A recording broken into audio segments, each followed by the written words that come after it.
Romania, a land of ancient castles, misty mountains, and timeless legends. But behind its dramatic landscapes lies a powerful question. Why is Romania called Romania? How did a country in Eastern Europe end up with a name that literally means land of the Romans? To uncover this story, we must travel back over 2,000 years to a time of warriors, empires, and cultural transformation. This isn't just the history of a name. This is the story of identity, survival, and a legacy that refused to die. Long before Rome ever set its eyes on this land, the region we now call Romania was home to an ancient people known as the Dacians. The Dacians were fierce warriors, skilled metalworkers, and a deeply spiritual people. They lived among the Carpathian Mountains, building incredible fortified settlements called *Davi*, and worshipping their gods, especially Zalmoxis, their supreme deity who promised immortality. They were a formidable force, a civilization with a rich culture and a strong sense of independence. But to the Romans, Dacia was rich, dangerous, and incredibly tempting. Its mountains were filled with gold and silver, precious resources the ever-expanding Roman Empire desperately needed to fuel its armies and its ambitions. It wasn't just about wealth. It was about strategic control. Dacia sat at a crucial crossroads of Europe, a buffer zone that could either protect the empire's borders or pose a constant threat. And so, the powerful gaze of Rome turned toward Dacia. In the early 2nd century AD, the Roman Empire was at its absolute zenith. Emperor Trajan, one of Rome's greatest military leaders, was on the throne.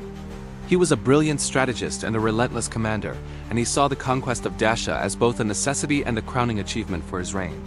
Trajan launched two massive, brutal campaigns against the Dacians. The first war, from 101 to 102 AD, was a grueling struggle. The Dacian king, Decebalus, proved to be a worthy adversary, but he was ultimately forced to accept a harsh peace. But the peace didn't last. Decebalus rebuilt his forces and Trajan returned, this time with overwhelming power. The Second Dacian War, from 105 to 106 AD, was even more devastating. The Roman legions pushed deep into the heart of Dacian territory, culminating in the siege of their capital, Sarmizegetus Regia. The city fell, and Decebalus, rather than face capture, chose to take his own life. With his death, the resistance was broken. Dacia fell. It became an official Roman province. The conquest is famously immortalized on Trajan's column in Rome, a spiraling masterpiece of propaganda that details the campaign in stone. It shows Roman soldiers building bridges, fighting battles, and subjugating the Dacian people. But the real transformation of Dacia was just beginning. Roman soldiers, engineers, merchants, and settlers flooded the region. They weren't just there to occupy. They were there to build a new Roman world. Roads were paved across the rugged landscape, connecting the new province to the rest of the empire. Cities like Oppia, Traiana, Sarmizegetus were founded, complete with forums, amphitheaters, and temples. Aqueducts brought fresh water, and Roman baths became centers of social life. But Rome brought something even more powerful than armies and architecture. It brought language, law, and culture. Latin, the language of the empire, became the language of administration, trade, and daily life. Roman law brought a new structure to society. The local Dacians slowly began to mix with the Roman settlers, creating a new Daco-Roman population. This process of Romanization was profound. The old Dacian ways didn't vanish overnight, but they were gradually absorbed into the dominant Roman culture. And yet Rome's direct rule over Dacia was surprisingly brief. The Romans ruled for less than 200 years. By the 3rd century AD, the empire was facing crises on multiple fronts. Barbarian invasions and internal instability made it impossible to defend such a distant and exposed province. In 271 AD, Emperor Aurelian made the difficult decision to withdraw the Roman legions and administration from Dacia. This is where the story gets truly remarkable. You might think that with the Romans gone, their influence would fade. But it didn't. Even when the Roman army withdrew, the Daco-Roman people remained. They continued to speak a form of Latin, Vulgar Latin, the common speech of the people, which was passed down from generation to generation. This is the miracle of Romania. For the next 1,000 years, waves of migrating peoples swept through the region. Goths, Huns, Slavs, and Magyars.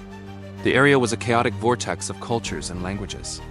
Yet, surrounded by Slavic, Greek, and later Hungarian speakers, the people of this land held on to their Roman linguistic roots.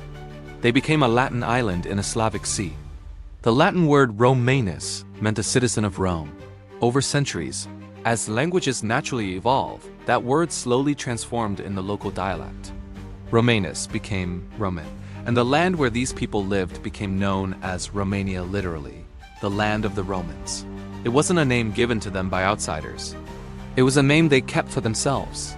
Even in medieval times, when travelers and chroniclers visited the lands of Wallachia and Moldavia, they noted something astonishing.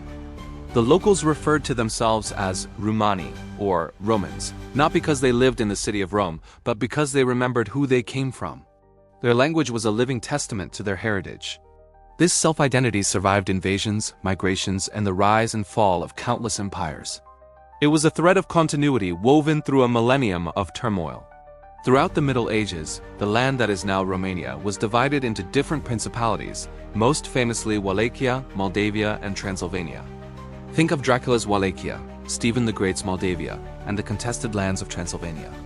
Despite this political division, the people across these regions shared a powerful, unifying bond, a common Latin-based language, a shared memory of Roman traditions, and a deeply felt sense of a common origin. While neighboring nations developed Slavic languages like Bulgarian, Serbian, and Ukrainian, Romanian remained steadfastly Latin. If you listen to it today, you can still hear the echoes of its ancestors.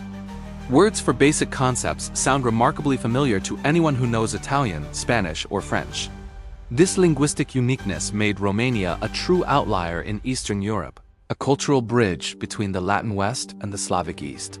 Then, in the 19th century, a powerful wave of nationalism swept across Europe. People began to define themselves by shared language, culture, and history. For the Romanians, this was a moment of rediscovery and declaration. They began to officially and proudly embrace their ancient Roman roots. The movement for unification gained unstoppable momentum. In 1859, the principalities of Wallachia and Moldavia united, taking the first crucial step toward creating a modern nation-state. And then, in 1866, the newly formed country officially adopted the name that its people had carried in their hearts for centuries, Romania. It was more than just a name. It was a powerful declaration to the world. We are the descendants of Rome. We have survived. So when you look at Romania today, you're not just looking at a country. You are seeing a living, breathing memory of the Roman Empire. Empires fell. Borders were redrawn again and again. But a name survived. A name carried through 2,000 years of history by language, by culture, and by the unyielding identity of a people. Romania stands today as powerful proof that history never truly disappears. It lives on in the names we use, the words we speak, and the stories we tell. Thank you so much for watching. If you found this story as fascinating as I do, please hit that like button and subscribe for more journeys into the hidden histories that shape our world. See you next time.